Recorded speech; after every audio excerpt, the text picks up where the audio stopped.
Every episode of the podcast is supported by 35 Bikes. 35 Bikes are dedicated to bringing you the best bike components for the best price. So whether you need organic, semi-metal or sintered brake pads, a new narrow-wide chainring, mudguards or brake rotors, make sure to ask for 35 Bikes in your local bike shop, or head to 35bikes.com for more information or to find your local stockist. You're listening to the Hookit podcast, proudly brought to you by hktpodcast.co.uk. Riders ready? Watch the gate. Oh, yeah! What's up, podcast amigos? We are back with another episode of the Hookit podcast, episode number 21, our 21st birthday episode. Thanks again for listening in, coming out, checking out another episode. It's really appreciated. And if you are listening on Tuesday, which is when this episode will be going live, happy Pancake Day. Hope you're filling your face full of lovely, sweet and savoury treats. Before we get started, I had a really weird / random comment on our Instagram post, which I did when the Olly Wilkins announcement was made. And that was from @Smock77, who basically wanted the host to introduce himself. Now, obviously that's me, and I guess initially when I started the podcast, I never really expected anybody to not know me. I thought we'd get 10 or 15 listeners, but it's grown into something of a monster, a fun monster at that. So I figured I'd do a quick introduction to me, my name's Davey Burks. I am also one of the owners of Hookit Products. Obviously, we're a distribution company. We distribute a bunch of lovely brands, including Joystick, 35 Bikes, Census Grips, Ninja's Gloves, All Mountain Style, and we're also about to launch another brand, which is Hush Hush for now. I am the host of the podcast. I am also the producer. I handle all the marketing, and I also book the guests. So it's all me. So there you go, @Smock77. That's my little introduction. I guess it's also worth noticing, I've got a wee lisp today, as I've not eaten much. It's been a mental day. It's worth noticing that I did initially want to just put an episode every couple of weeks out, but people have been coming forward. People seem stoked to come on this thing, and I've just been pumping them out as and when. March is looking crazy. We have got some epic people lined up in March. It's going to be a lot of fun. So excuse the non sort of scheduling. We're just banging them out as and when. Sorry. I guess Hookit news. We had some new products land late last week / early this week. We got the new All Mountain Style Flow-R Compression Cool Max socks in stock. So they'll be available from your local bike shop as and when. $14.99 RRP. They come in some funky colours. We do a red and a blue. We got some new All Mountain Style extra large kits too. So the Zebra and the Cheetah have always been pretty popular. We now are doing those in an extra large version, so you get a few extra pieces for your chainstay. And we now do a camouflage foot guard, which is also rad. So make sure you check those out. As usual, thank you to everybody out there who has left a comment. The reviews have gone really well over on iTunes, which is great. If you can leave us a review on iTunes if you're enjoying these episodes, please do it. It's much appreciated. Just head over to iTunes, find the podcast, either give us a star rating. So far we've got quite a few and they've always been 5 stars, so keep those coming. Or if you can write a review, no matter what it is, make sure it's funny. It really, really helps get the podcast known. You wouldn't really believe how much it does help, and it's nice to read the reviews too. So yeah, if you could keep doing that, that's awesome. Right, so on today's show, Olly Wilkins. Let's rock and roll. Right, Olly, found the button. Welcome to the Hookit podcast. Thank you for having me. You're more than welcome. Is it a giant red button? I imagine it's a giant red button. Yeah, it's huge. You should see it. I've got a whole room dedicated to the thing in my house. I just go in there and slam it, and things start going crazy. There's all wheels turning and mirrors flashing and everything. It's nuts. Incredible. It's a big setup, mate. It's huge. The whole started off legit. just with one laptop. Now there's still one laptop, and it's exactly the same. Dude, you're blowing up. One laptop just sat on wads of cash. The desk is gone. It's just wads of cash now, huh? Yeah, that's exactly right. Like that. Yeah. You know me all too well, dude, already. Oh dear. So usually like to kick things off by asking you to do yourself like a brief introduction as to who you are and what you do. Just saves me doing a really bad one. Okay. I'm Olly Wilkins. I'm 31 years old now, and I'm a mountain bike rider. There you go. And that's pretty much it. I don't know if I've got much else to say about myself. This is going to be a long hour, isn't it? Am I allowed to swear, by the way? Yeah, of course you are. Not that I'm going to try to, but I just don't want to try not to. Nah. We're raw. Okay. We're raw. Good. It's, I made that decision a long time ago when I had my mate Ty Woofenden, who's a speedway rider, on. Yeah. And with him being an Aussie, every word started with a C bomb. So I was like, yeah, just hang it loose, man. It's really difficult. I remember I had to do presentations when I went to university, and I'd swear way more. I think it was because I was nervous or something. I'd swear way more when I was nervous. And it made me really conscious of how much I swear. I try not to. I try to use other words. Right. A bit lazy. When you start thinking about it, you think, Jesus Christ, I swear all the time. And Yeah. And if you've got a swear jar, bloody hell, be bankrupt by the end of the week, mate. I know, right? Yeah. It is laziness, though. I'd like to use more words. I have more words. I just tend to use the rude ones. You do have a big vocabulary. I can't even say it. Spectacular vocabulary, yes. Okay, so let's start at the beginning with you. And I guess like growing up, where did you grow up, and all that sort of stuff? How did you get into riding? I'm going to let you freestyle a little bit and tell a little bit of your story about yourself, if that's all right. Cool. Well, I was not a cool kid, and I only became cool through being good at stuff. Right. So I first, I think that's how it works. Anyway, I didn't have any mates or anything, and then I became good at basketball. So I was like, right? Well, yeah, being good at stuff gets you friends and chicks, obviously. Oh, loads. Oh yeah. Well, yeah, and so then I became good at basketball, and that became like. I think because I wasn't confident before, I was like, when I got a bit of confidence, I was like, whoa, this is the key, being good at stuff. I've got to be good at stuff. So I got all obsessive over basketball, like crazy obsessive. What sort of age are we talking about here? Pretty young. Okay. So I started riding, I guess, when I was 11. So this is pre-11. I played for a really long time, really crazy obsessed, bit OCD about numbers, like I'd know each player's height and what university they went to. Really creepy stuff. I was like, I've still got loads of pointless information like that in my head. I can't seem to get rid of it. I forget everyone's names, but I don't forget basketball players' heights. So I did that for years, and I played at a pretty high level, I guess. And my parents were always really nice to me about all the things I chose to do. And then we moved to the countryside, and I hung out with some new friends and started riding. And that was it, really. Right. But always been into bikes. Like my dad rode motorbikes and stuff, and I remember seeing him wheelie down the road when I was younger, and I was like, oh, fuck, this guy's... He's already cool, but now... Whoa. I didn't know you could even ride a motorbike, Dad. You just did a wheelie. What? Mind blown and hooked from there. Yeah, exactly, yeah. Okay. But I think, so then I guess I started just building jumps, like all the first things you do on a bike. Have you always sort of lived in the same area then? You said you moved to the countryside. Is that, you're like Surrey Hills based, aren't you?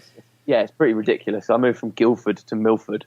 So it even sounds the same. They're like 7 miles apart. So it's not really a big move. But it was a different lifestyle, I guess, for sure, because you couldn't go into the city. You just go into the woods. So I've had woods outside my house for most of my life, which has been sick. So I can just ride out of my parents' house and I'm in the woods, you know? Yeah. Which is pretty cool. Yeah, it is. So then I started building like jumps and stuff, and then it wasn't really you could get magazines. Obviously there wasn't internet, so kind of made stuff up yourself. So we used to buy motorbike magazines because they had jumps in a row. We didn't know about like BMX and about trails. We always had mountain bikes, and we used to call them motocross jumps, where we'd have more than one jump in a row. That was motocross, apparently. Okay. On a mountain bike. That works. Building a set of loops somewhere in Surrey Hills like a savage. Exactly, yeah. So we did that for ages. Then I started. I feel rude talking about myself. Can't we talk about it's you? good, man. No, don't talk about me. I'm boring as hell. Don't worry about me. I don't know. It's a bit, it makes me feel a bit uncomfortable though. Really? Okay, so then we started making more and more jumps, and they got bigger and bigger, and we started learning a bit more about it, and got really into. Obviously, I was like super obsessive, because by that point I realised that's the only way I was going to be cool, was be good at something. Yeah. I wasn't interested in it otherwise, so I had to have an interest. So I started building loads of jumps, getting really into it, started knowing all about bikes and getting all obsessive over that. Yeah. I guess we started racing downhill then, which is where I met.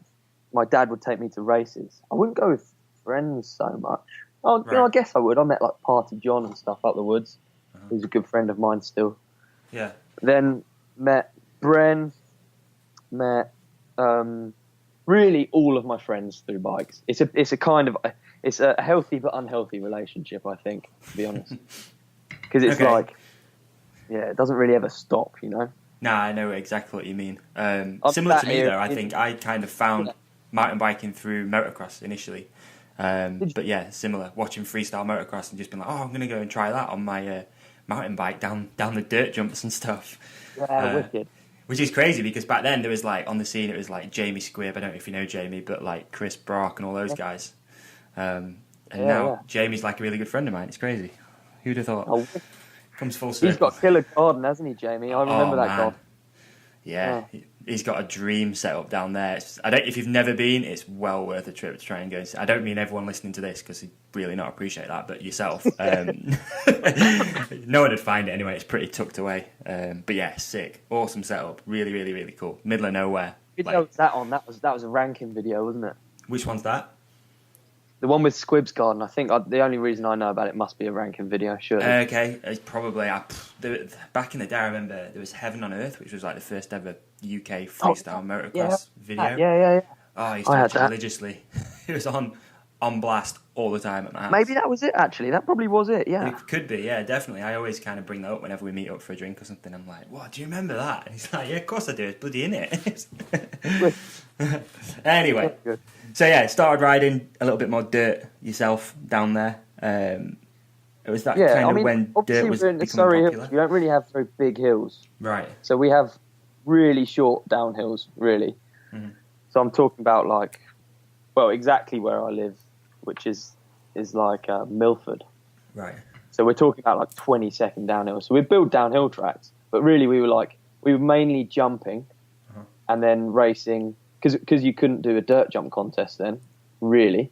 Right. We were in order to compete or do it competitively, we would race downhill and then jump and ride jumps in the woods. Mm. So we had a series called Pedal Hounds Race, which was really instrumental in the scene over here, I would say. I think if you talk to anyone around here, that was massive. It's such a shame. They do an enduro race now, but yeah, I was going to say Pedal Hounds Enduro is still around. Yeah, it's right. They're still doing it, but that was so important. That was like a calendar of all these events that we'd go to, and they're all not too far away from my parents to take me. Yeah, and I met all my friends, and there used to be a actually, yeah, that's cool. There was one called Longmore. Right. And there used to be a step up at Longmore. So after the race finished, obviously we were like bosses at jumping. Even if we came mid pack in the youth field, we couldn't wait until the end of the race, because there was the big step up, and it was big back then. Right. I remember seeing the first pros I ever saw were like Jim Davidge, Steve Gill. Who else? I saw a load of like the Animal Orange team. Okay, Tim Thing, all those guys. And you'd see them go and ride the step up afterwards. And then you get a chance to ride with them and do like heel clickers and stuff. That was really cool. It was like the highlight. That was like the start of dirt jumping, I guess. Dirt jump competitively. Because it used to get quite heated. Oh, really? Yeah, proper sessions went off. People paying tax all over the place. It was good. Okay. All right. Yeah. So you said you did some downhill racing too. Have you always raced much or not? I don't think you do all that much now. Is that right? Oh, I don't do any now. I find it deeply stressful and horrible. I think it was so then I got to the age of like 15 and 16. I was racing. I was doing good at four cross. I was quite competitive at four cross in the national series, and then I got picked up by dialed bikes back then. I think when I was the whole 16. shot. Yeah. I had I had one of those. Yeah, I rode for dialed for a year. Okay. And then I was doing like 4-cross and then riding dirt jump contests, because everything used to be under the same roof kind of thing, didn't it? You'd have a 4-cross race, then there'd be a dirt jump contest. And I was trying to do both, so I was trying to do like my dirt jump runs between motos, and like my bikes, like it's a really good thing that I'm sponsored, because otherwise my bikes were really bad before then. Like I think I would have like bikes with no chains and stuff, you know, and just the complete. It's not I can't. I'm not. It's not I'm not mechanically minded. I think I'm just really impatient, and something about it being mine. I like it being a bit ratty, having a bit of patina. But I used to. Yeah, I was riding dirt jump contests on these heaps, and then I have like a trick sponsored bike. But it was so hard to switch between the two. You know, one bike doesn't even have a chain, and I'm doing way better in the dirt jump contest with the bike that doesn't have a chain. So I think DMR probably felt sorry for me. I was doing quite well in the dirt jump contest. Yeah, I was going to say, how was it going? Like, was everyone who was any good at dirt jumping turning up to those? If you know what I mean, was it like the UK thing? Oh, big time! It was massive back then. It was like, I mean, since then, obviously, I've worked with DMR loads, and I know like the numbers they were doing on frames back then are crazy compared to what any company's doing now on dirt jump frames. You know, it was a real scene.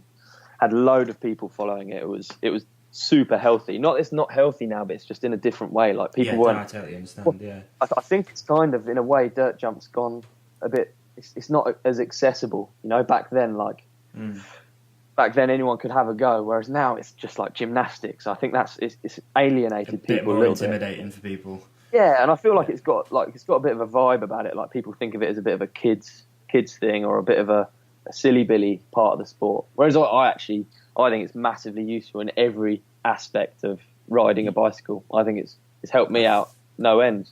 There's often that like stigma to it too, that there's like trail Nazis out there when there probably isn't. I don't know about down south. I mean, I'm gonna use the north as an example, but you'd often. I remember growing up as a kid, you'd be like, "Oh no, I can't go there because they don't let you ride if you're on a mountain bike," and you're like, "What?" Right. I tell you what, I was guilty of it too, but the other way around. No, really? Actually, I wasn't. It wasn't about what bike you're on. You're just not riding my trails when I was younger. Fair enough. It's part of being a kid, though, isn't it? You put all that work in, you don't want someone to come and destroy it as well, which is at the same time, come over and case everything. If you turn up to my trails now, I'm not talking about a bike park. I'm talking about my secret trails. Yeah. But you still get stones thrown at you. I don't know. I don't spend that long barring dirt to have some dude with stinky knee pads come and knock it down. I don't mind a bit of that. I think it's cool. Yeah, there's got to be. No, I think there's got to be some element to it as well, and that's what I personally growing up and going back a few years. That's what I used to love about dirt jumping. It's like, have you heard about like the secret spot? And you have to.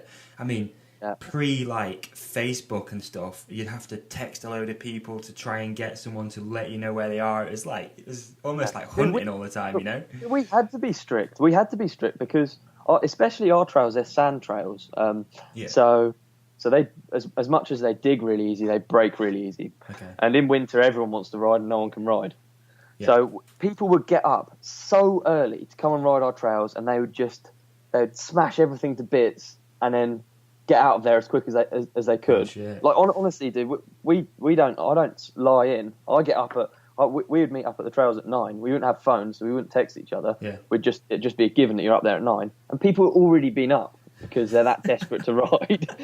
So we had to be kind of ruthless with it. Yeah. Because otherwise everything just knocked down. You spend your whole life digging rather than a large portion of your life digging. True. Exactly. No, similar. I put many days in digging. Yeah. And then obviously sometimes you get someone come along who ruins them, or they get knocked down, or whatever. I like it and I love it, digging. I like it and I hate it. I like it and I don't like it at all, you know. Okay. I mean, the cool thing we've got now, and something I never, as a young trail Nazi, I never thought I'd get any enjoyment out of having our legal spot. But the bike park it's the coolest thing to see, like mini versions of you learning how to ride and stuff up there. It's like the most rewarding thing, and I never thought that way. I've always, I never really thought about it, and yet it's wicked to see kids up there learning to ride. Yeah, I can imagine. It looks If like they it's can quite enjoy it. varied too. There's like mini lines and stuff. Is that right? I've only seen that's it right, on the Joe's last edit, which was good, Yeah, that's right, yeah. North versus South, right? Or South versus Yes, North. that was wicked. That was amazing. I had Yeah, that was Steve cool. Pete up at my trails. That's unbelievable. I can imagine. That's pretty sick. But that's the only time I've really seen it. And it looked really cool. Really, really cool. What's the deal with that then? So is the land... I was going to come around to this later on, but let's just hammer it out now. Like, what's the deal with the land then? Is that yours? Do you own it? Do you rent it? People have to pay to come and ride? Or...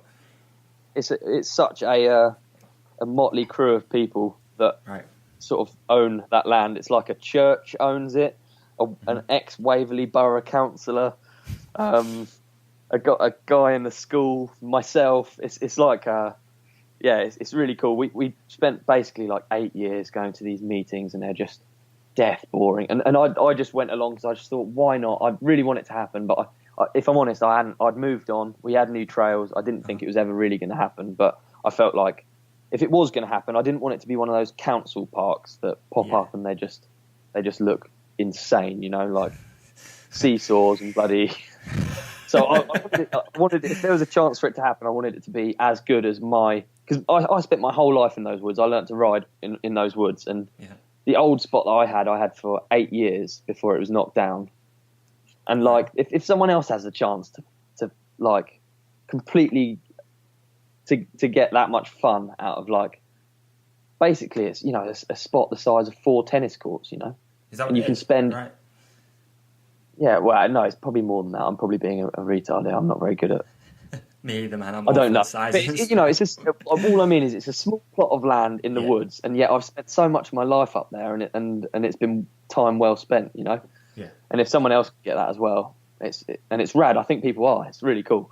Yeah, definitely. And I guess you've got so we were. That peace of mind that it ain't going anywhere, which is always kind of nice. Yeah, exactly. With dirt jumps, it's always in the back of your mind that you're going to roll up one day and it's going to be gone. Always. It's horrific the amount of hours I've put into digging spots have been knocked down. It's like, and all of us have, it's and how many hours I've spent digging stuff in the middle of deserts that gets to be ridden one run. Funny game. What a funny game. Yeah. So S4P then. So people can just come along and ride it. Is there a certain thing that people need to do to get on there, or you basically you have to go on to, I think it's the bike website, which is b1ke.com, and you just have to sign like a waiver. It's free. We wanted to make sure it's free, so for the time being, whilst we all have sponsors and stuff, we want the sponsors, we're trying to make it so the sponsors cover the cost, again, because it was free when I was growing up, so why shouldn't it be free for these young grasshoppers? Makes sense. It's cool. So as long as we can still get people, and make it, I want to make it so it's like good for the sponsors as well. Yeah, definitely. It sounds like a cool little tool you've got. Right, rolling back a wee bit. So, around... I don't know what we're talking about now. No, it's all good. Around age 16, 17, then I guess you signed for DMR. Yes. So, how did that come around? You said that they basically felt sorry for you.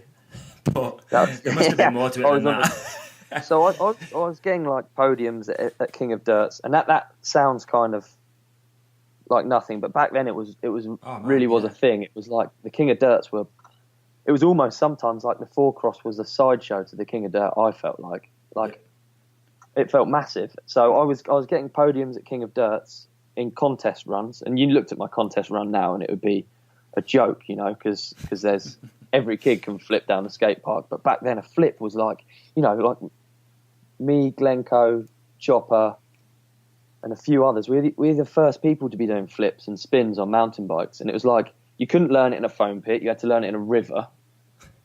Everything was much harder back then. As much as I sound like I'm making excuses. No. But it was, like, if I learned to do a flip into a river, then taking it to dirt is like...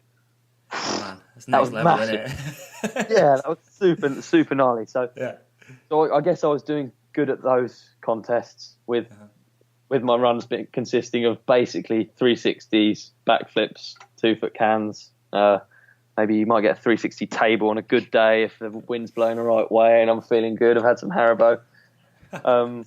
It's weird. You're proper jogging my memory, because I remember the King of Dirt comps, and I think we've probably raced a few 4-cross races together, I think. We probably have. Way back. But yeah, you're We have probably to check jogging my out that memory now. comparison. To check out that comparison one, mate. You better not beat me. I very much doubt that, man. very much. Who knows? Who knows? I have no chain on my bike. That's Quickly true, get yeah. used. Yeah, but my bike had me on it, so... So you get onto DMR. I get onto DMR, yeah. Sick. Then obviously, like, I was like blown away because I always wanted DMR stuff, and DMR was the coolest. And I used to look up to Luke Smith, Rob Horton, Tom Lang, all of those guys. Yeah. Loads. I just thought it was the coolest brand. It was the most like, it kind of epitomised everything that we were about. Okay. For sure, like underground, horrible dirt jump rats throwing stones at people when they turned up at our trails. It was like that was DMR. It had attitude. So when I got on there, I was like, oh my God, I can't believe this. Oh, Mike Smith as well. Yeah, he was on DMR as well. So I was then teammates with like a really good riding buddy. Was Jimmy Pratt on it? No, Jimmy Pratt wasn't back then. Jimmy Pratt was right back then. He was a young coconut head. He was he? Yeah. He wasn't on the contest scene back then. He was underground. Okay, all right.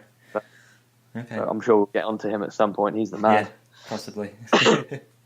Yeah. Okay. So then I think I did contests until I was 19, and then I just, do you know what? Because I do really, really love riding, and contests were making it like suck. It was like I couldn't ride properly, and even if I did the run I wanted to do, I'd do like a 3 table, and it'd just be like, I don't know, it'd just be like I was desperately trying to impress someone, or like I just felt horrible. I just hated like a judged event. I was for sure more of a racer in that respect, because you just can't argue with a clock. Like, it used to really annoy me that people got judged higher, and I felt like I got robbed at a few contests and left a bit of a sour taste in my mouth. Probably pretty tough for judges though, right back then, because the sport's progressing so quick. Like, yeah, I don't know, let's say some of them might not even understand what you've just done. It's like, yeah, but this trick's way harder than that trick, but he's still got a better score than you, sort of thing. Yeah. Also, we were riding contests with bits of dirt that were made out of like glass and like landfill, And I was used to ride. In the winter, I'd ride my lovely sand trails that I would keep perfect, and then in the summer, I'd ride Wisley, Leatherhead, Epsom, Chertsey, like all of these like legendary, perfect clay spots. So then I'd go to contests, and they'd just be made out of glass. They'd have creepy kicks in them, and then we'd have the mean BMXers being horrible to us because we were on mountain bikes, and I don't know, it just stunk a bit. It was horrible. It was, a lot of it was cool as well though. Like, I ticked off a lot of things that I really dreamt of, because I was one of the kids at the bike show in the crowd, very much. I was watching what everyone was doing. I was obsessing over how they pushed their bike along, how they put their hands on the grips. I was a real little nerd. And then to actually have my own, like my first bike show, I remember that. It was insane. I had Fat Boy Slim right here, right now as I dropped in. And like this huge bandstand, like it was big back then, man. They used to really promote it, really push it, because we're all landing on our faces so much. I guess that's what people wanted to see. But I remember it like vividly. That's probably the first time I had Red Bull as well. I drank a lot. I didn't quite realize what that did to you. Yeah. Okay. Shout out Matt Jones with his sponsorship. Yeah, I don't know. The whole energy drink thing's pretty weird, isn't it? Let's be honest. Super weird. But I didn't, back then I didn't even know what it was. I didn't know what it's for. No, I remember having my first can of Red Bull. It's weird how you remember these things, isn't it? And mine, God, I was working at an indoor motocross track, and Steve Peat gave me one. And not only was I like incredibly overwhelmed that Steve Peat had given me a drink, but I was like, oh my God, it's Red Bull as well. So weird. Yeah. I think we're both nerds, dude, in that respect. Yeah, for sure. I was allowed fizzy drinks. I was allowed fizzy drinks one day a year on my birthday. Even then, I had to share with my friends more than me. I'm just northern. I couldn't afford one. I think they were like £1.50 back. Yeah, sure. £1.50 back then. There's only Steve up here who could afford it. And get crates of Monster. Yeah. I think contest just left a bit of a poo taste in my mouth, and I was like, for ages I was bad at being sponsored. I don't feel like I really had a good understanding. I think I had the same understanding as probably a lot of people I speak to now, where you think sponsorship happens because you're good, and it's like, well, it does kind of, but at the same time if you were good, well, it's like if a tree falls down in a forest and no one's around, would it make a sound? And it's kind of the same thing. You can just be good quietly on your own, but that's not it. That's literally none of it. That's not why you're sponsored. You're sponsored really because you've got to sell products, as soulless as it sounds. That's it, isn't it? I agree. Yeah, definitely. We're gonna. So I didn't get that for a while. Right. Okay. Yeah. Man, it must have been different back then too, because that's like pre-social media stuff. So was it a lot more like magazine shoots, I guess, and stuff like that?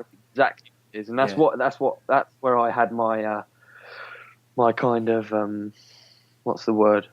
I don't know. That's where I learned everything about it, really. Okay. Really, because after that I had to work out a way. I had to be like, oh, dude, I break so many bikes. You know, I crash so much. I'm trying to spin jumps that I shouldn't be trying to. I have no business spinning. I need to have a sponsor because I'm not going to be able to afford this. I'm not going to be able to afford this many cool bike parts, really. You know, back then when I was learning, I was getting through stuff. Really, I was reckless. Was there like some cash up for grabs as well, like for King of Dirt and all that sort of stuff, and bike shows? But a lot of the time, it was really lame. You know, we were hucking ourselves, and it was for like 50 quid like clothes vouchers and stuff. It was. No, I kind of do remember, to be honest. I do remember some of that. Yeah. I couldn't imagine any money over that. Yeah, I couldn't imagine that at all. But you got to start somewhere. So basically, me and my good friend Rue, he was a photographer and he used to take all these photos, and he had this website called Flowtography, and it was just a bit fun. Like we'd have, like after each session on the weekend, we'd upload photos and we'd be like, oh, who got the best table, who got the best flip or whatever, who got the best shot. And then he kind of realised that he could do this, and we had a few contacts through magazines that had done features on me. So we were like, right, well, let's pitch it to a magazine that I write an article, because I can write. I've got enough words in my vocabulary at this stage in my life.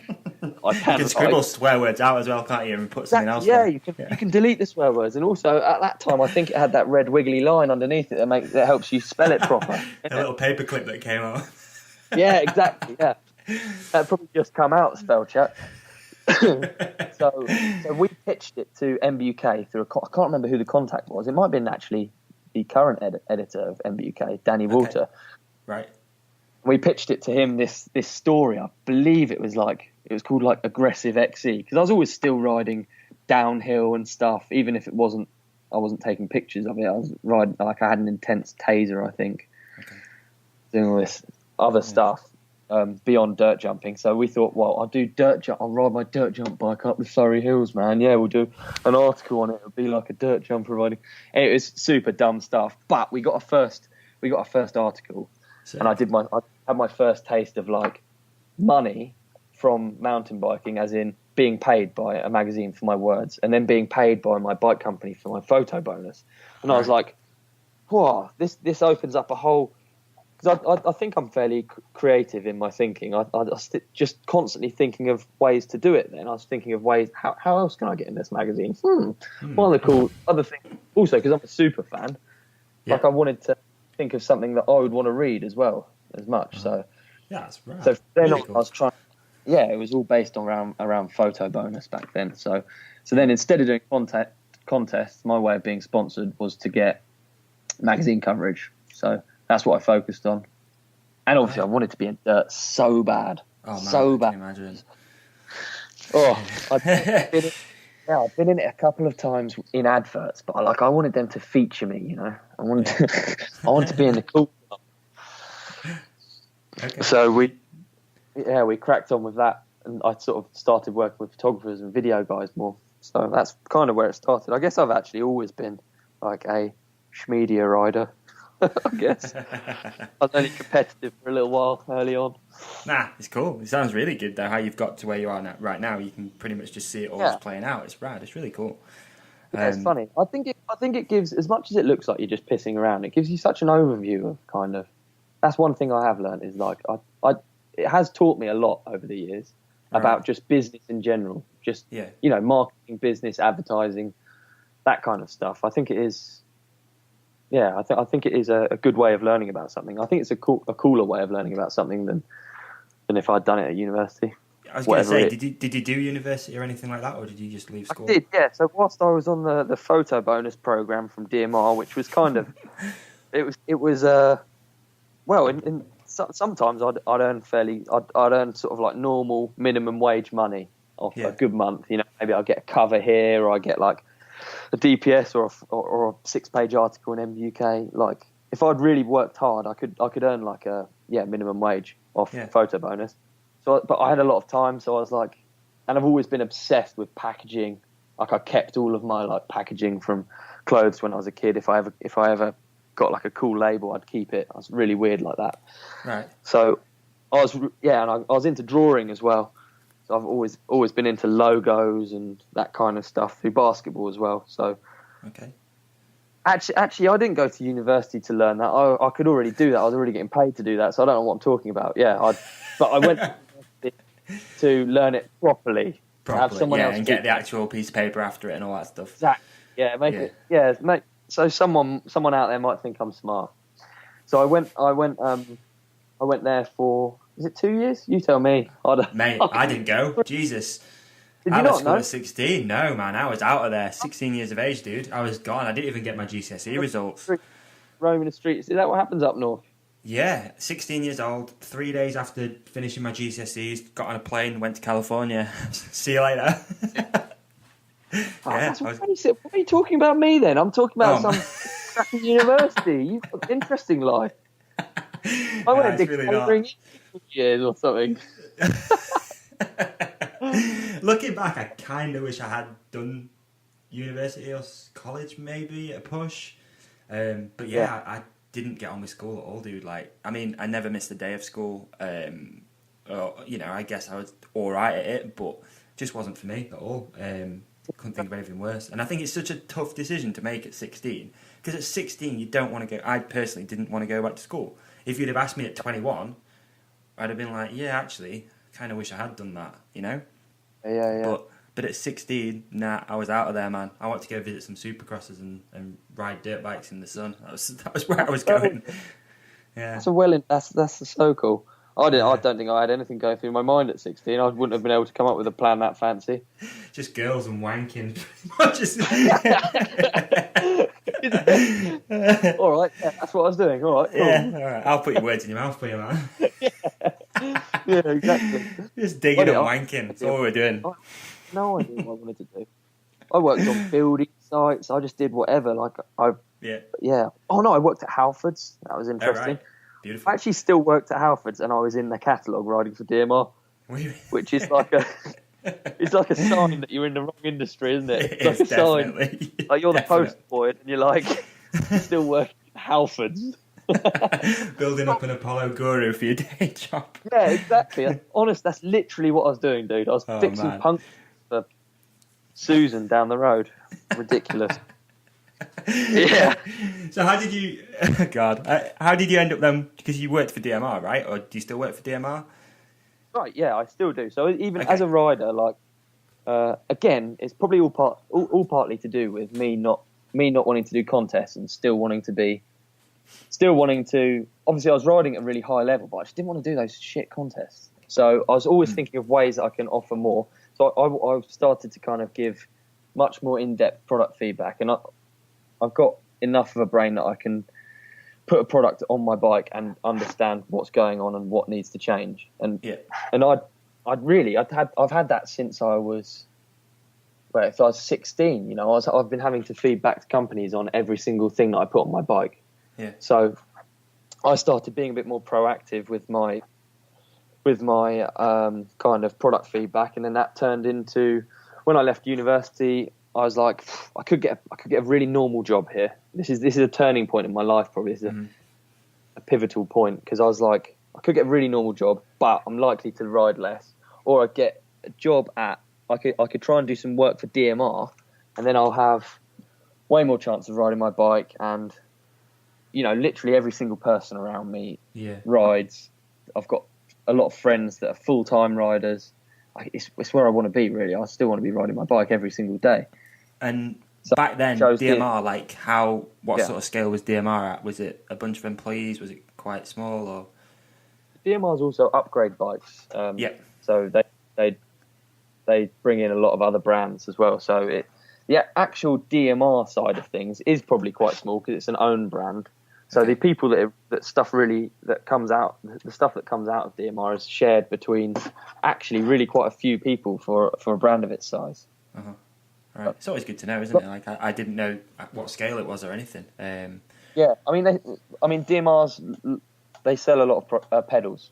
Pedals are the main thing for DMR. I mean, I'm sure every single bike brand out there has like a thing, a golden goose, or bread and butter, whatever you want to say. They have like a thing that sells, and that's pedals for DMR. Okay. Yeah. If you've not had a pair of V8s, there's probably something wrong with you.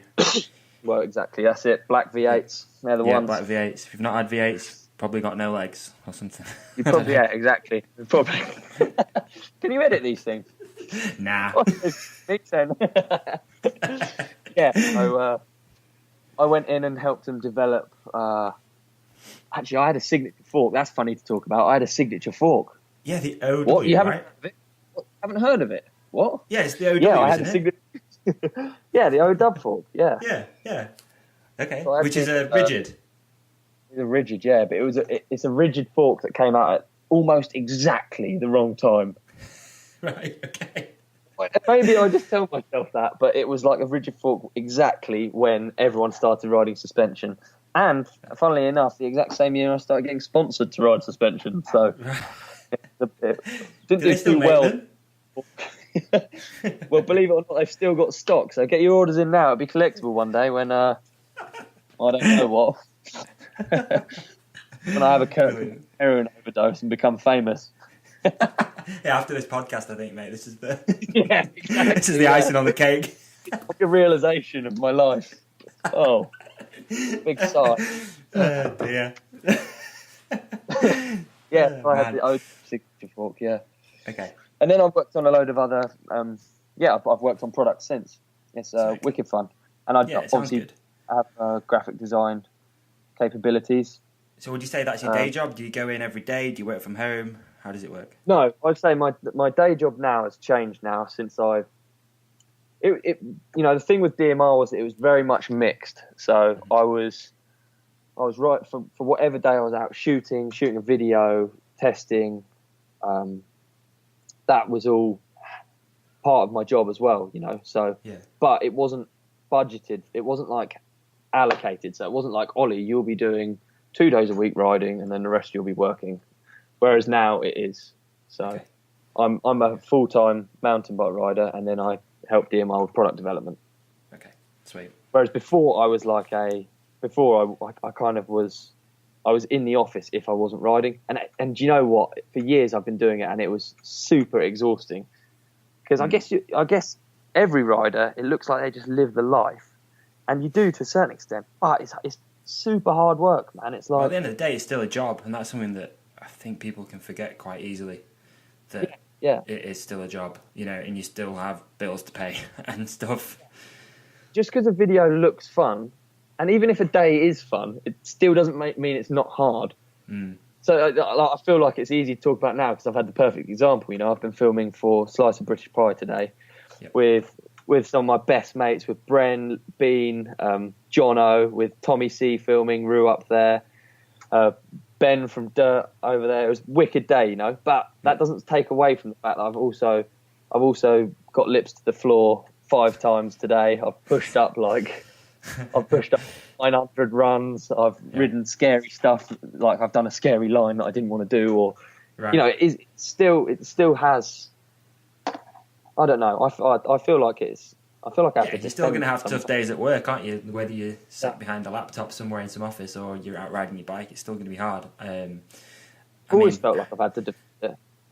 Yeah. Because Bren doing it, because you always speak to people, like especially around our local area, because obviously Bren's been off travelling around the world for years, and they'd always say, they'd always be like, oh, Brendan looks like he's living the life, and yeah, absolutely, he is living the life, but then you go to a World Cup and you stand down at the bottom and recognise that there's a team of people waiting down there that all have mortgages to pay, that kind of rely on your race result, and then you're sat up there in the gate with beeps going off.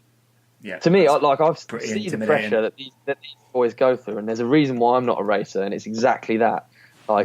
That's a real life job. And if you've got 12 rounds a year, you can go like, oh, that's just 12 weekends a year, or that's all of a year's work stresses compressed into 12 weekends a year. That's a good way. And that's more the way I see it. You know, I think like there's no free lunch here at all. No. That's a good way of looking at it, man. That's a really good way of looking at it. I never thought about it like that, actually. Yeah. I mean, I've in some respects, you know, like obviously Joe Bowman's a really good friend of mine, and you think that he's going to be at World Cup wherever it is, Fort William, for example. Head up there, we'll hang out, it'll be really cool. And you go up there and you just see that everyone's stressing the tits off. Like, it's not just what you see on the TV. There's a hell of a lot going on behind the scenes. Like you said, at the end of the day, it's a job, and people are relying on you to deliver. And I don't know how some of them do it. I really don't. Yeah. No, I couldn't do it. I don't think. And I really envy all of these wild men. You know, all of these like, I don't know, people like Phil Atwell, who you just see they just don't care. They're just there, just killing it. It's rad. I'd love to be to be young and carefree like that. Maybe at some point. No doubt. But yeah, I always kind of relate it back to moto and like racing motocross. You know, you get 3 motos, and you know you screw up the first one. It's like I've got a couple more. You know, I'll make it up or whatever. But then downhill's nuts, man. You know, I can't even imagine the amount of pressure that's on you to deliver for one run. Like, it's crazy.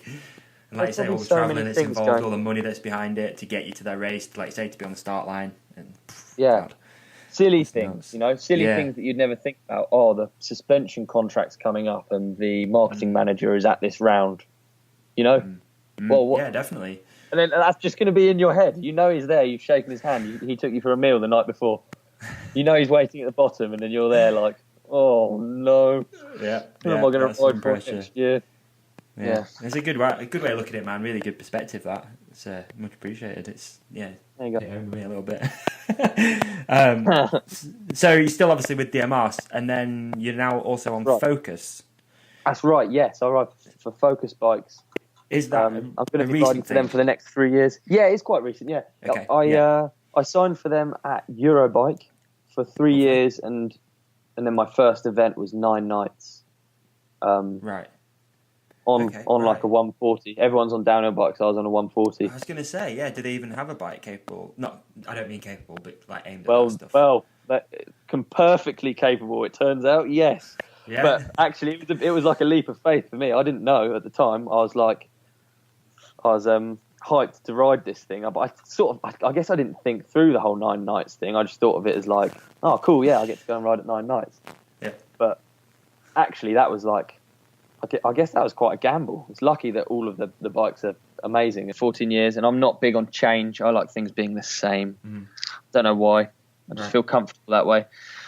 And it was a big change for me, but it's all worked out. I'm having a hell of a time. What was kind of the thought behind it on Focus's side? I don't mean that like disrespectful. I don't mean that at all. But is it because they, you know what I mean? They've not got anyone else like you on the team or anything. Is it just to sort of show that the bike's are capable of what you'd put them through? So I mean, actually, it's a really difficult one because all of these bike companies, the bikes they're going to sell are the 140s and 160s. Is the reality. I guess I've got kind of a unique perspective on that, being working in the industry a bit. Yeah. So if you're selling a 140 and a 160, how do you go about marketing that bike? Do you have an EWS team? And if you do have an EWS team and they come mid pack, how many bikes is that going to sell? True. And then all right, so do we make a downhill bike so that we can sell? I definitely believe downhill, World Cup downhill sells enduro bike. Totally agree. I feel like it's the Formula One of the sport. Absolutely. But that's another, you know, Focus don't want to make downhill bikes at this stage. Well, I'm talking for them, but I'm pretty sure they don't. How do you do it? Who do you use? Like, it's quite difficult. I think it's a hard product to market. I don't think it's one that everyone's worked out yet. So I guess they're just kind of forward thinking in that it's one of my favourite things to do is to ride a trail bike down stuff. And I feel like I make it look fun. Yeah. or something. Yep. No, 100%. No, really you do, mate. Take it from me. Yeah, for sure. You do. Yeah. So it's like, it's a weird story though, isn't it? Because when you talk about it, it's like I've come from dirt jumping, but then I've always wanted to be a racer, and now I've ended up And it kind of happened at the same time as DMR brought out an enduro bike. That's right. Yeah. Which is it did. Yeah. Very strange how it all. Yeah. It was kind of probably bad timing on. I guess it's just one of those things, isn't it? You never know when stuff's going to come up. But I worked on that bike for a long time, and then signed for Focus. So sick. That's how it is. Yeah, it sounds good. Yeah, it sounds good. Yeah, I see a lot more of those things around, that's for sure now. They look really good as well. And obviously, they're owned by quite a large company who owns other bike brands. So they're definitely getting out there more and more. Every dealer that I see who's got them, loves them, and seems to be selling through pretty good, which is nice. Yeah, I think they're cool. I mean, those guys really, really know how to make a bike. They've got a lot of... they've got, like, it seems to me from the few people I know there, they're all really bike riders, It's rider driven, and the product developer there is really forward thinking and has some amazing ideas. So I think it's a sick brand to be with. I'm very happy. And I get to ride my bike more, which is really, it's been my primary aim for a very long time. Right, okay. Make German bikes great again. There's your tagline for the next edit. Oh dear. Okay. I'm glad we covered that though. I was pretty keen to know how the whole Focus thing worked out, and you're with them for 3 years as well, and plans to do any racing or anything, or not? Is it still not the case? They're not fussed about you doing anything like that? I don't really want. It's ridiculous because I train with a World Cup racer, so I must be semi-fit, and I ride all the time. But just racing to me is like, I used to get it, but it's just a bit of a mystery. I find it stressful. I think it happened when I first started riding for a company, because I was riding way more dirt jumps because that's what I was good for. That's what I was employed for almost. And then I felt like I had a target on my head. I felt like I was like I didn't want to let myself down, and I've really, you can tell I've not got a racer's head just by the way I'm talking about it, because I just didn't want to, I don't know. I know I'm not slow, but then at the same time, I just thought fuck, everyone wants to beat me now. This sucks. Yeah. I feel I don't want to let these squids beat me, because if they beat me on one day, it doesn't mean anything. I'm still going to do a bigger gap than them. I'm still going to do this. I'm still going to flip that jump. It doesn't matter. So, I guess I'm not cut out for it. Stupid, really. Yeah, that's stupid. It is what it is, man. You got to play to your strengths, and a day stay in your lane and have some fun doing it. Stay in your lane, exactly. I'm staying in this lane. I'm staying bartender with Cutty. Keep doing that. Oh dear. So the southern scene's pretty pumping right now as well down there, I guess. The what? Sorry. The southern scene. The southern scene looks really strong. Yeah, we've got it good down there. I think we've got sunsets every day, beautiful weather. It's like Miami. There's palm trees everywhere. No, rider wise, we've got. For me, it's so good to have. I think all of this would be. Everything would be very different if I didn't have such a good group of friends and people that I can ride with all the time. I've got Bren, Sam, Bernard. I've got other people that are off work all the time. You what? Sorry, Sam Reynolds down that way. Yeah, that's right. Yeah, Sam's. We're all it's crazy. We're in a 10-mile radius. Yeah, it's insane. It's pretty insane when you think about what riding we really have. I guess all it is it's every aspect of riding just in miniature. So it's condensed. So we might only have 30-second downhills, but we've got millions of them. Yeah. And we've got all people from London coming down to ride these downhills. So we've got a killer scene, Yeah. I guess it does count for a lot being near London, maybe something. I don't know. Yeah, coffee prices are expensive. I noticed that today on my way home.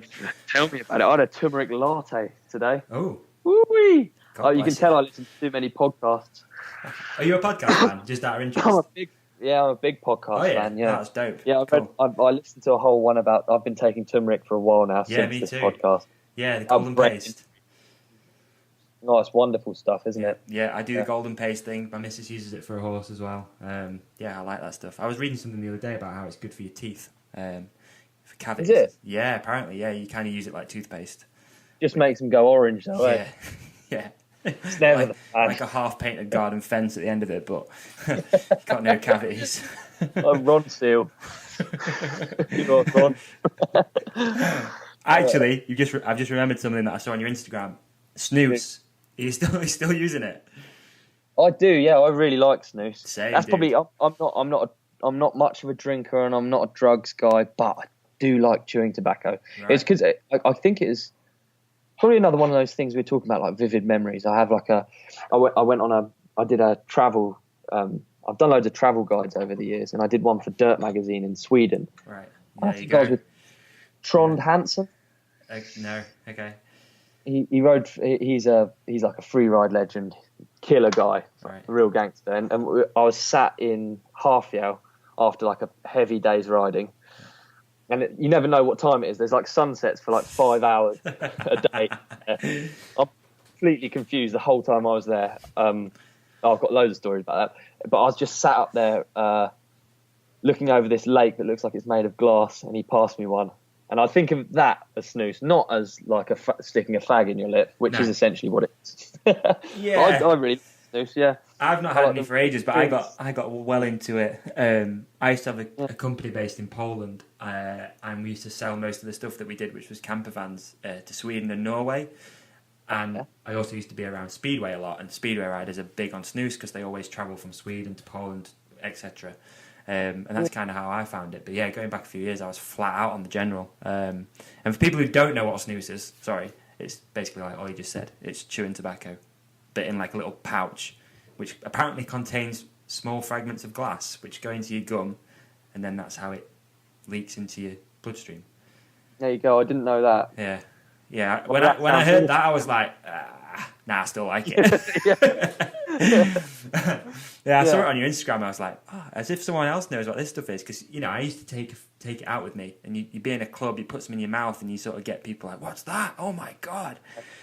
Yeah, crazy. Man, I like it because you sort of don't. I don't know. It's not like it makes you look cooler. Because I kind of resisted ever smoking a cigarette because I was like, oh no, that's like you're trying to be cool. It's not cool. Yeah. Whereas this one, you look more stupid. A bit hamstery. So it must actually be good. Yeah. Right. Who would have thought we'd end up talking about snooze then? But yeah, I had to ask while we had you. Yeah, no, I like snooze. It's bad, isn't it? Yeah. I should probably stop. I like white stuff as well. The dried snooze, white stuff. So it's extra bad for you. I think it like burrows a hole in your lip. Just out of interest, where do you get it from? I get it from a website called Northerner or Snooze Line. Okay. Yeah. And it posts over. Yeah. Okay. Yeah, sometimes they turn up empty, which makes it turns up empty, and it just says in there, "It's been confiscated, mate." And there's no sort of comeback. You have to just accept it. Oh, okay. It's not illegal, but it's illegal to sell, isn't it? Yeah. I buy in quantities. I don't want to be paying for postage too much. No, not at all. No, I was just intrigued as to where you're getting it from. Cool. No, it's the perfect thing to have after a ride, I feel. Yeah, for sure. I might get back on the scene. Why not? So let's try and... I usually like to keep these things around an hour, and we're pretty close, dude. So I'll quickly... Obviously, you're a World Cup downhill fan, so I wanted to kind of get your take on it this year. Have you got any predictions? Is Brendan going to win one? That's important. Bren's been filming his movie, so he's been distracting everyone, making them think that he's not training. Mm-hmm. But he's got it this year, I reckon. Sick. Yeah, I reckon the kid's got one. He's got to win a World Cup at some point. Yeah, he's got to win one. God. It'd be bollocks if he doesn't. Yeah. I can't wait. He's I'm not allowed to retire until he's got one. Yeah, exactly. Quite right. Okay. Otherwise, I think there's lots of people I'm well excited to should be a good season, see. Eh? Yeah, big time. Yeah. I'm actually super excited to see what Laurie does this year. Okay. Yeah. Same. Yeah. And Danny obviously too. I had Danny on the podcast a while back, which was pretty cool. Yeah, I listened to that one. Did you? Cool. Oh, appreciate it. I've kind of kept in touch with Danny, and it's pretty cool to hear that he's training, and I think he's going to be fast. Yeah, hell yeah. Yeah, well, he's always fast. Yeah. I mean, I've got to say, I'm a bit of a. As I said before, I don't like change, so I quite like a bit of old school doing good. Okay. So I'd love to see some. I'd love to see some a bit more old school. I'd like them to put the kids back in their place. A little bit, Yeah. Makes sense. You never know. You can't rule out like Greg and stuff, can you? So no, quite. It's going to be a good season. All right. Yeah, looking forward to it. Sorry, I've not got any insight there. Nah, neither. Otherwise I'd drop it. Okay, we do these listener questions. So I've got a couple here. I know you got loads of stupid ones, so it's up to you. We can do a couple of those if you really want. But let's do a relatively serious one first, because I think this one's pretty interesting. So it was on our Instagram, I think, at the Weekend for Riding, and wanted to know, what are your thoughts on young riders being sponsored for social media content rather than race results? And should young riders focus more on little edits rather than training for races? Cool, that's an interesting question. It's a good question, eh? I kind of want to say that. I always recoil a little bit when I hear like young riders and sponsorship, because for me it was just not even something. It was something I dreamed about, but then at the same time it was so out of reach that I was like, and that's what it worked better for me, because it was so out of reach. I wanted to. Yeah. I focused on just riding, because that's the most fun thing. So sometimes, every now and then, I get one of these like CVs through, for DMR sponsorship, let's say, and it breaks my heart, man, because you should just be out there having fun in the woods. It's like, because you don't realise, as soon as you get given something, that thing comes with a weight, and you have to. When you're given something, you then have to provide something. Nothing, like we said before, there's no free lunch, and I don't think kids think about that. And sponsorship's so important and so like talked about now that I instantly get like a recoil reaction. But I guess social media sponsorship is kind of the future, and I can't really knock it because it's a big part of my job now. Yeah. So, it's such a strange thing right now, and people ask me about it a lot. If I'm honest with you, my take on it is, for kids, if I was giving a young kid an advice here, right, I'd say, first thing, enjoy riding your bike and don't worry about sponsorship. Second thing is, when you do come to contact companies for sponsorship, do it in a nice professional manner, because some of the stuff that we get is terrible, and you almost feel like they just literally feel like they should have something for free because they've got 800 Instagram followers or whatever it is. It's like, God. Well, because they're good. Like that's what we were saying before, because they're good on their bike. That's not it. That's not the point. It's definitely a bit more of a package now. Yeah, definitely. Yeah, it's becoming more important. But God, I'm very 50-50 with it. I think it's cool that kids are trying to get followers and stuff, but don't value it too much. How many followers you've got 90% of the time isn't going to pay your wage or buy your house or anything. But again, it's become like way more accessible for kids to get free stuff, because they feel that if they get to that magic 10k number on Instagram or whatever, that they'll just start getting stuff for free. And I don't know, it's very strange. But first, it is strange. The whole thought of it is strange, really. And like it's something I resisted it for ages. I was like, ugh, it's horrible, and then realised I kind of had to do it. But the way I've made it in my head, I want my Instagram to be like a coffee table book of my life. That's a really good way of looking at it. That's the way I want to. Let's say the Insta stories. All right, we slip on quality a little bit there. I want to say sorry for that while I get the chance. Maybe that's the Daily Star. But like, I think of it as like it's just a way of putting across, I don't know, the coolest parts of your life. Yeah, like definitely. I guess I would like to have an Instagram, and I do just my dog and my breakfast and my new shoes and like normal person stuff. But for now, it's But that's the thing. I like mine to be the same as you. I guess I like mine to look through it and be like cool parts of your life, rather than just pointless content just for the sake of likes. Do you know what I mean? It should be more of a memoir. And a bit more like National Geographic rather than, like you say. Try and exactly. Oh, I like that. Yeah, I might start making mine more National Geographic. # National Geographic. Yeah. There you go. Yeah, I'd do that. Sweet. It is a funny thing, isn't it? Yeah, it is. It's a weird thing. I don't know. I haven't offered any advice there. I guess my advice is don't bloody worry about it. It's ridiculous. Because when you don't, like, if you're ready to be sponsored, you're going to get sponsored. Nothing goes unnoticed. True. Doing a massive triple, getting a good race result, doing a huge whip, getting 10,000 views, 100,000 views on a video, none of that goes unnoticed, and it's going to happen for you eventually. For sure. Good advice. There you go. Second one we got, not as serious at all. At Will Evans MTB, former four-cross racer, probably current. Yeah. Not entirely sure. How many pedalers can you do? I don't even know what that means. I don't. I was hoping it was an inside joke, and you'd be able to tell me. Maybe he means pedaling in the air. I'm thinking he means like an ET. Will's well good. He's from Cornwall, isn't he? Yeah, I need to go and ride with Will. I'd like to go and ride with Will. He's a top lad. Last time I saw him or spoke to him, he was doing something with a bike or a four-cross track down there. But that's going back a few years, to be honest.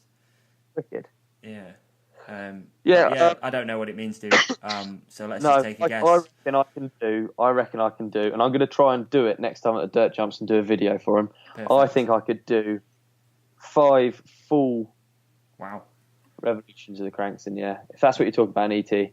Yeah, I think it is. Maybe if I've got that. If people are listening to this, like genuinely listening to it and want to try it, and you can beat 5, we'll hook you up with a bunch of stuff because that's pretty cool. Yeah. And just tag us in the video, tag ODub as well in the video. And just if I don't post a video of me doing 5, then let's just say maybe I couldn't do 5 and I didn't want to do 3. Seem lame. It's cool because we've got a bit of a following with this thing now, so people hopefully will give that a shot. Let's see. That's pretty cool. Let's see. Yeah, see people pedal themselves over the bars. And they're all the ones I've got, dude. We can wrap up there. Loads of mine were like, who's got the biggest dick between you and Brendog? Who's better looking? Who gets with more girls between you and Brendog? They're the real theme. I also had a load on e-bikes. Right. There was a really funny one. E-bikes. My thoughts on e-bikes. I can talk about my thoughts on e-bikes. Yeah, do it. I think it's a very different thing to a mountain bike, but I still like it, but in a completely separate way. I think there's loads of interesting stuff Focus have done on it. Like, apparently if you go out for 2 hours on an e-bike and 2 hours on a normal bike, you actually end up burning more calories and producing more watts of power on the e-bike because you're kind of because you're trying to engage the motor the whole time and you're trying to cover, like, the speed is more exhilarating. You know, you get more out of each pedal stroke. Yeah. I don't hate on e-bikes, but I'm not going to ride the same trails that I ride on my normal bike on an e-bike, and it's not going to replace my mountain bike. So those are my thoughts on e-bikes. Mine are very similar, if I'm honest with you. I'm not boring you with them because I have this conversation all the time with dealers because a lot of bike shops are selling a lot of e-bikes these days. And like yourself, I think they've got the place. They've definitely got the place in the market. People who, I don't know, let's say you're a serious rider and your girlfriend wants to come for a ride with you, buy her an e-bike. Exactly. You know, let her come out with you. Or older people, I think they've definitely got the place. But for God's sake, let's not forget the grassroots of this sport. Yeah, absolutely. But I just think it's a different sport, you know? Yeah. And I don't feel like I'm not worried about them coming down the trails. I'm not worried about them ruining my trails because they're not going to fucking go down them. True, it's true. I think it's more when they've got like a throttle, which is worrying. You know what I mean? When it's more of a motocross e-bike. Yeah, I don't think of that as an e-bike. As soon as you say bike, I think of pedal assist. Okay. But yeah, I don't like those throttle ones. No. Keep them to cross tracks. Yeah, leave those things in Germany. Thank you. Auf Deutschland. Ja, bitte. Dankeschön. I got a good question. I got one from Jake Cal19. He said, "Do you like milk? Why? When did you discover this? Is it a sign? Are you grateful?"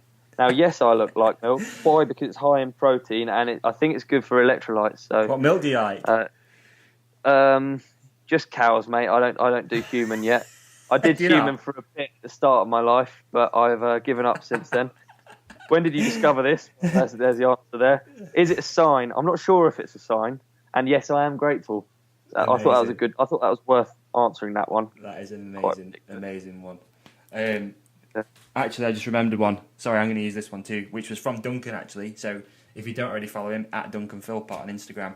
And he wanted to know, if you could uninvent anything from the bike industry, what would it be? Oh, that's a good one. How good is that? We're going to use that one every time now for everybody. I think that's a really good one, isn't it? Yeah.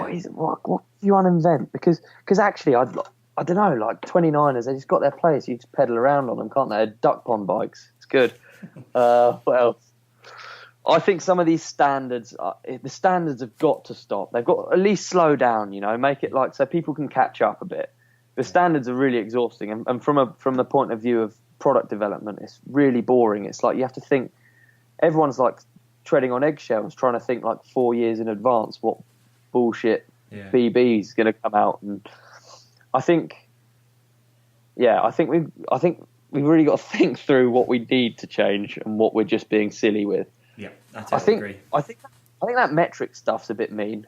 I think that is a bit mean. Okay. I think that is just.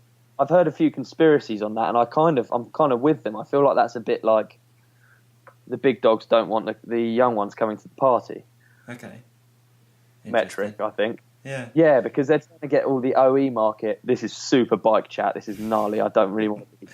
It's a bit above me as well, I'll be honest with you. It's a bit above me, but go on. I'm interested. Well, no, let's bail out, dude. I don't want to do this. Sure. I don't want to be the bike chat guy. I feel like I'm at a trade show at the minute. Yeah, anyway, I don't like, what's the point in making it harder for smaller companies? There you go. Yeah, makes sense. Right, last one. And I love this one. And I asked the last guy we had on the podcast, who was Ed from Airdrop Bikes. I know the answer already. 8 inches floppy. No, carry on. Go on, let's hear it. So at Baybut, who's a sick photographer. Yeah.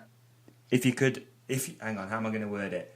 If your riding style was a genre of music, what would it be?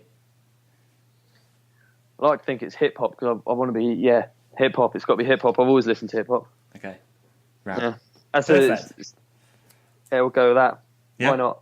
Okay. Or actually, no, maybe violin music. Yeah, I prefer that actually. Yeah, something orchestral, something that brings a tear to the eye.